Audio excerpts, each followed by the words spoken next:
I think he got the power, and he got the equalizers. Anything can happen with Tank.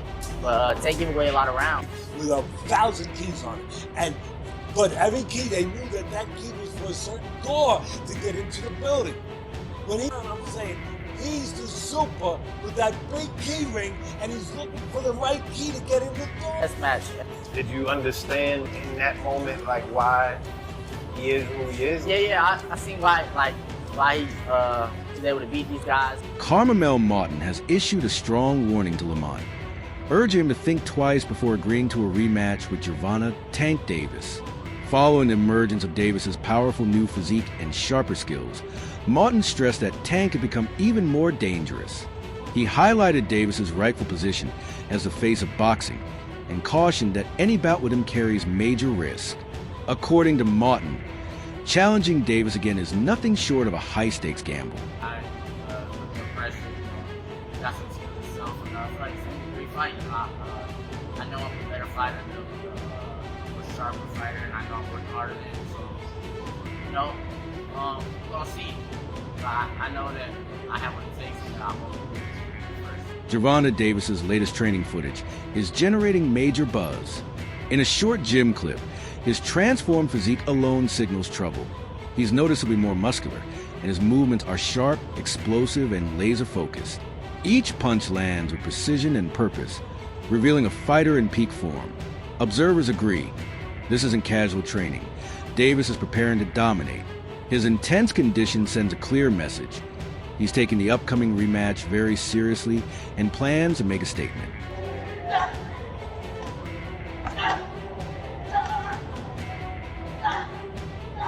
Curmel Moton offered a rare, deeply personal reflection on sparring with Gervonta "Tank" Davis. He spoke with respect and caution, having experienced Davis's overwhelming intensity firsthand. It wasn't just Davis's power that stood out. It was his precise timing, relentless pressure, and strategic breakdown of opponents. Curmel described how Tank systematically pushed him into survival mode, exposing every weakness with calculated precision.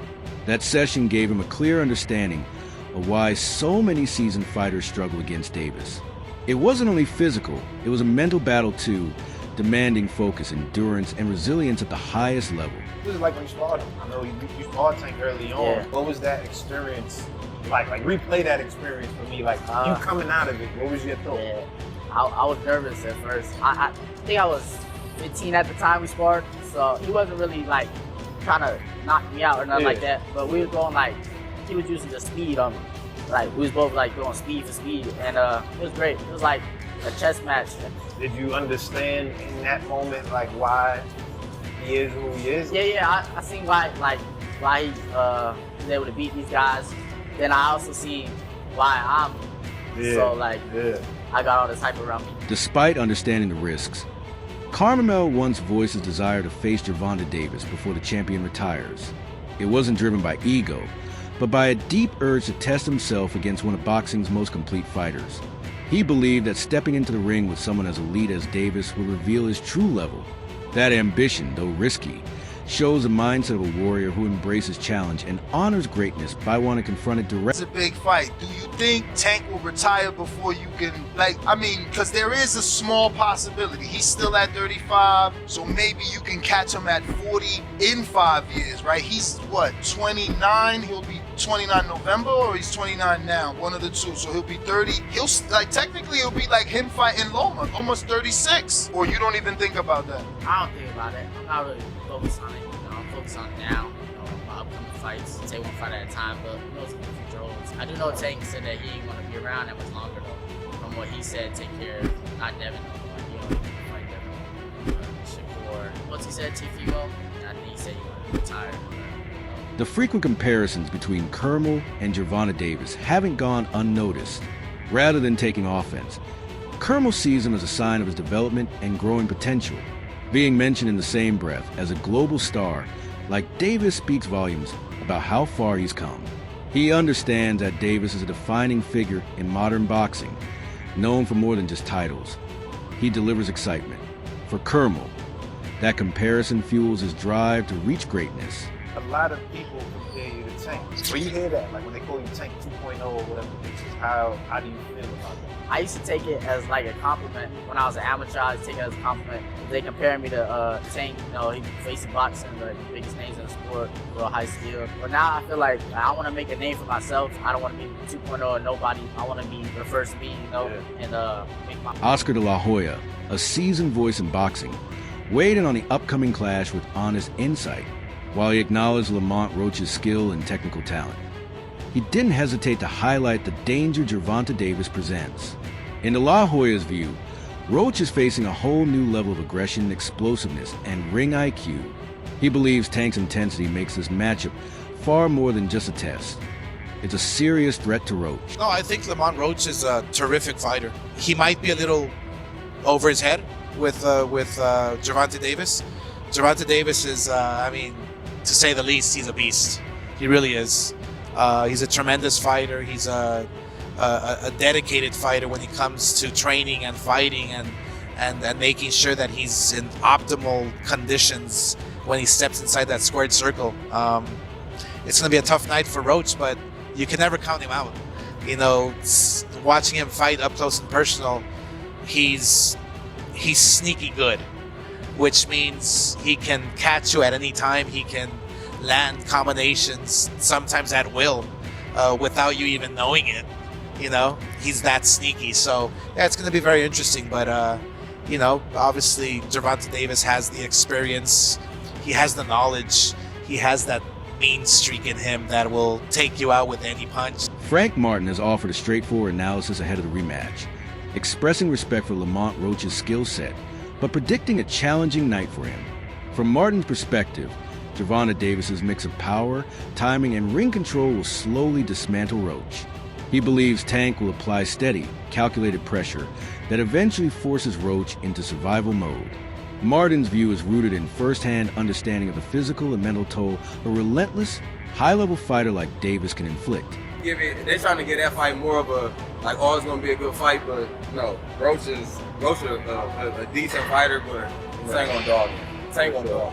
For sure. Steven Espinoza provides a wider lens on the conversation, stating that Gervonta Davis performs best in the 135-pound division, where his speed and power are in perfect sync, although Davis has fought at 140. Espinoza believes lightweight is where he truly dominates. He also sheds light on failed mega fight negotiations, like with Shakur Stevenson, citing complex contractual issues. Nevertheless, Espinoza remains confident in Davis's upward trajectory and the magnetic star power he brings to the sport. For sure. Waking up in Texas and coming over here, I'm like, geez, that cold is different, huh? Yeah, absolutely. Steven, Tank versus Lamont Roach, right? March 1st, we're going to get this fight here in New York. There are a lot of questions on why Lamont Roach, right? Let's not discredit him. He's a great fighter, great chin, high IQ. Why Lamont Roach? That's the questions that all the fans are asking. Look, I think the reality is, I think those are fair questions. I mean, when you have fighters the caliber of Tank, you know, of Canelo, the bar is always high. You know, when you continue to perform well against high-level opposition, you know, people expect a lot from you. You know, there were preliminary discussions about the Shakur fight, you know, early on, like back early, you know, for 2024, before this was scheduled. Didn't get very far for reasons I won't go into. But come on. You know, I just think there were, you know, I'm not sure that the time was right. I think, you know, what Shakur was looking for was something different than, you know, he was looking for more of a long-term commitment other than just doing one fight, you know, and so he's got his deal, you know, he's getting busy, he's got a fight scheduled, and, you know, maybe we'll pick up and do something there. But aside from that, I mean, to be candid, you know, those are the big names at 135. I know Tank has gone up to 140, and he would on occasion. He hasn't looked the best there. You know, overall, I think 135 is his best. Inside Davis's camp, training is far from ordinary. It's a display of raw dominance. One standout moment reportedly saw him drop a sparring partner with a single punch, leaving even veteran trainers stunned. Such displays aren't uncommon for Tank, whose power in the gym mirrors what fans see on fight night. His focus is laser sharp, with every session pointing toward one goal, making a statement. For this rematch, Davis isn't just preparing to win, he's preparing to send a message.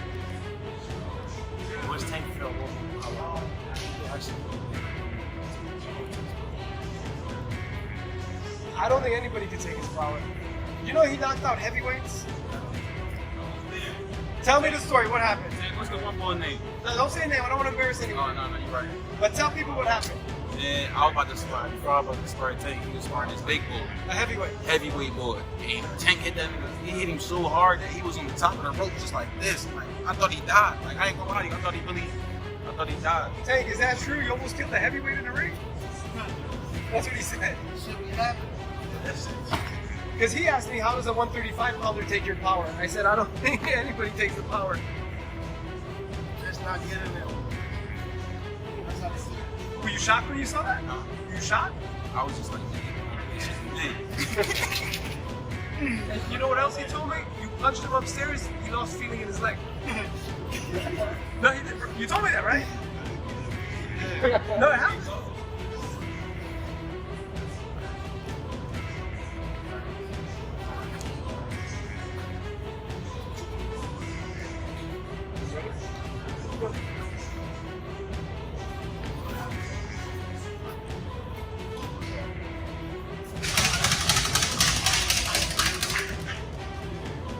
Yeah.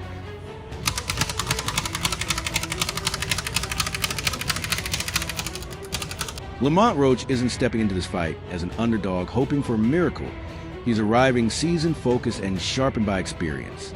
With only one loss on his record, Roach has crafted a style built on precision, patience, and growth from past setbacks. His movement and timing are at their peak, and his mindset is locked in.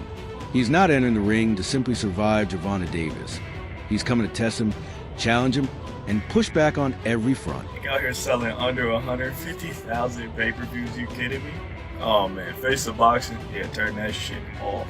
Yeah, we shutting that shit down every single time. Does Shakur really want to fight Tank? I think Shakur could sell a bit more with somebody else, especially in Saudi. I feel like they could find him a dancing partner that'd do a little bit better than 150,000.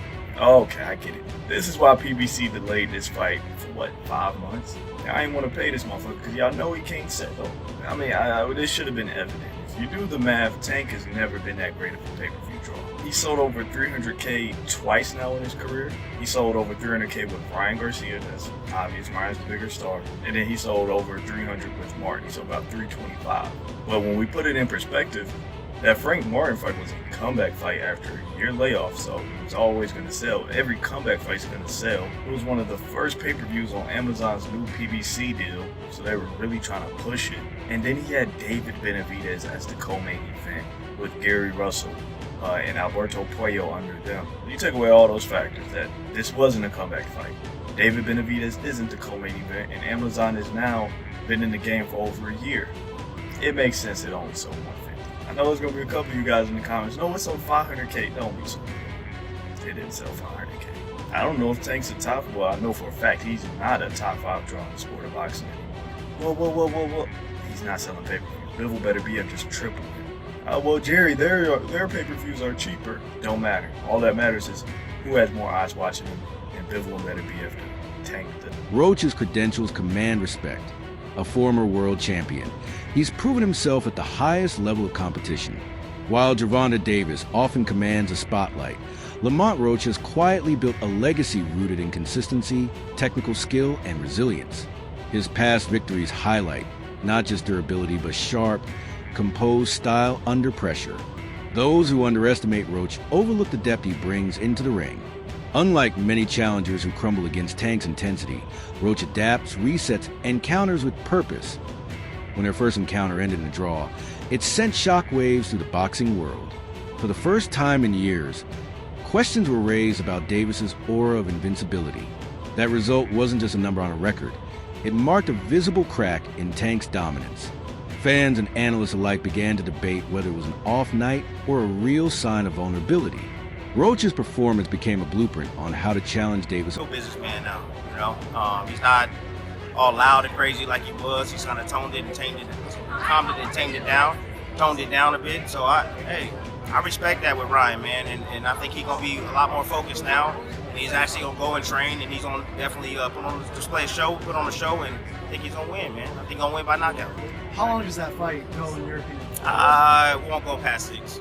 Everyone's been saying that. I don't think it goes past 6. Why? What's up, fam? Why do you guys think it? Nah, there's too many hoes in the game. Too many hoes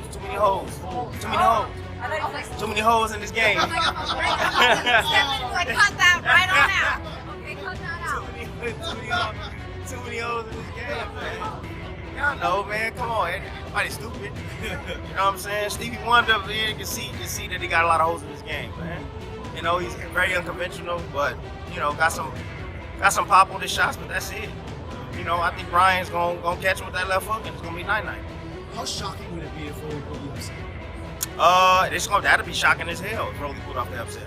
But I think Rolly's damaged goods, man. I mean, if you look at his last couple of fights, bro, he hasn't been the same since he got knocked out by Gervonta Davis, bro. He hasn't been the same. You know, sometimes one fight can ruin your entire career, man. It's just not the same. Not the same mentally, he's not the same physically, bro.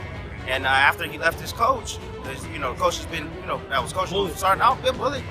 Yeah, he looks a little different. No disrespect to anybody that's working with him now, but he just looks different, bro. He's not the same fighter. What about Devin returning against Ramirez? Good fight, but Devin should be able to outbox Ramirez. I love Ramirez to death. I love him to death, but he can be outboxed. You know, he comes forward, he got great left hook. We're going to see if Devin learned anything. A little slower with the left hook, but Ramirez got pop. He got pop on that left hook, man. So it's a good test for Devin, you know, because you already know what's lined up. Post-fight comments from Gervonta Davis stirred debate as he pointed to personal issues and ring rust instead of acknowledging Lamont Roach's performance. Many in the boxing world viewed this as an attempt to deflect credit from a worthy opponent. While Davis has every right to assess his own showing, critics argue that downplaying such a competitive fight undermines sportsmanship and overlooks the clear growth and skill Roach demonstrated in pushing him to the limit. You gotta talk about it. So Tank officially came out and says that he wants to put this rematch as early as May. Now, if that were to happen, Lamont Roach gets a second time to prove himself. Now, in my personal opinion, his stock has already risen. He is already known. The fact that he was told to stop the Tank decision and ended in a draw. Whether he loses this fight or not, because he's directly in line to go against the Keyshawn Davis, the Shakur Stevens, etc., Devin Haney's, etc. I can see him moving up against Devin Haney or Ryan Roach, somebody like that. So many people fight. Roach has definitely proven himself. But let's talk about something else, and that is the hairstyle situation. My own opinion, I believe she should have been quiet. As a hairstylist, there's nothing for you to say. There's nothing for you to say. No fan in boxing is going to look at that like, I'm going to wear my hair. No one would say that. And she hurt herself when she came out and made multiple claims. You can always resist the whole and ask for saying, oh, this is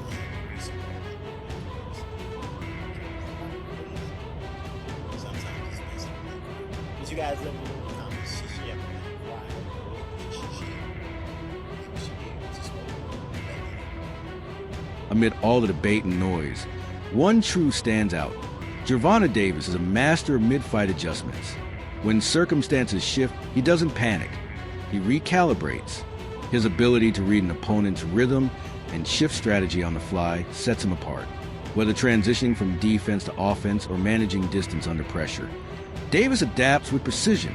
This flexibility is what makes him so dangerous. Because even if things begin unfavorably, he always finds a way to take control and respond. Try to get to us when we're going to frustrate him. He doesn't get frustrated. He takes his time. He's deliberate. You know, a lot of times at the beginning, people thought he was just a seek and destroy missile. They thought he was just a guy that got you. And they thought that he would get over anxious. He don't get over anxious. He takes his time. He slowly crosses, closes those gaps. you know, inch by inch, step by step, and then he gets to you. He reminds me of the old-time janitors, the superintendents in the big buildings, those big buildings, and they had a big brass key ring about this big with 1,000 keys on it. But every key, they knew that key was for a certain door to get into the building.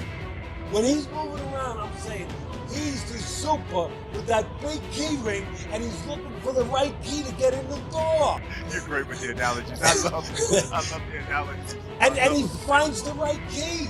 He does. He doesn't walk into a room and like, bang! You know, oh my God, I should open that door. And a lot of guys do.